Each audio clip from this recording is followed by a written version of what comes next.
ఉన్న బంగారాన్ని విడిపించి ఆ రోజు ఆన్లైన్ రేటుకే మేము కొంటాం. Sharma gold company. మగవారు కావచ్చు, ఆడవారు కావచ్చు, అది అమెరికా కావచ్చు, ఆఫ్ఘనిస్తాన్ కావచ్చు, మతాచారాలు నియమాల పేరుతో వారి స్వేచ్ఛను హరిస్తూ చూస్తూ ఊరుకోమంటూ అత్యంత శక్తివంతమైన సంస్థ ఐక్యరాజ్య సమితి హెచ్చరికల్ని తూనబొడ్డు అంటూ తీసి పారేశారు.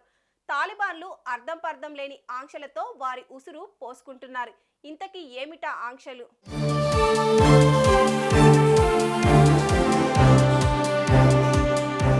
మంచి పాలన అందిస్తాం, 100కి 100 పాలు గ్యారంటీ అంటూ ఆఫ్ఘనిస్తాన్లో తాలిబాన్లు అధికారాన్ని చేపట్టారు.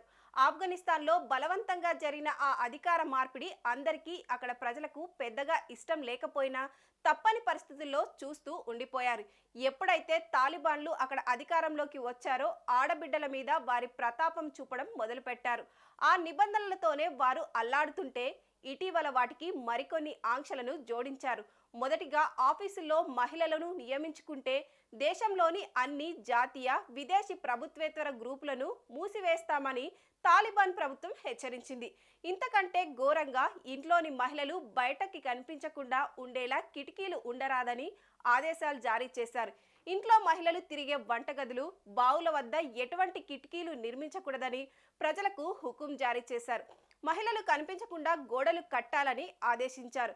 కొత్తగా నిర్మించబోయే ఇళ్లలో ఈ నిబంధనలు పక్కాగా అమలయ్యేలా చూడాలని తాలిబాన్ సుప్రీం లీడర్ స్థానిక అధికారులకు ఆదేశాలు జారీ చేశారు. మహిళలు బయటకు కనిపించేలా నిర్మాణాలు ఉంటే వాటిని తాజా నిబంధనల ప్రకారం పునర్నిర్మించుకోవాలని ఆర్డర్ జారీ చేశారు.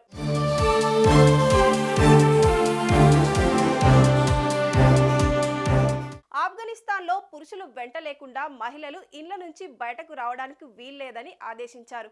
బాలికల కోసం ఏర్పాటు చేసిన సెకండరీ స్కూల్ మూసివేయాలంటూ నిబంధన తెచ్చారు.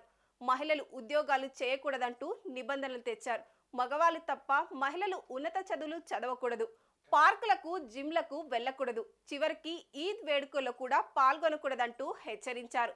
ఇంతేకాదు లేడీస్ బ్యూటీ సెలూన్లను కూడా నిషేధించారు. మహిళలు బ్యూటీ సెలూన్లను నడపకూడదన్నారు. ఇలా ఆఫ్ఘనిస్తాన్లో మహిళలను బానిసల్లాగా మార్చేశారు. తమ ఆదేశాలను ఉల్లంఘించిన వారి మీద కఠిన చర్యలు తప్పవంటూ హెచ్చరించారు. ఈ మొత్తం తతంగం చూసి ఆఫ్ఘనిస్తాన్లోని మహిళలే కాదు మగవాళ్ళు కూడా ఆవేదనలో కూరుకుపోయారు. ఈ మొత్తం ఆంక్షలన్నీ విని ఐక్యరాజ్య సమితి నివ్వెరపోయింది.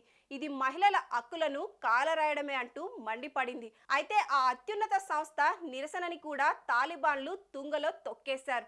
మా దేశం, మా ఆచారం, మా ఇష్టం అంటూ కొట్టి పారేశారు. ఈ మొత్తం విషయం వింటే ఇండియాలో ఉండే మన దేశంలో మహిళలు ఎంతో అదృష్టవంతులు అనిపిస్తుంది కదూ. ఆఫ్ఘనిస్తాన్ ఆడబిడ్డలను తలుచుకుంటే జాలేస్తుంది కదూ.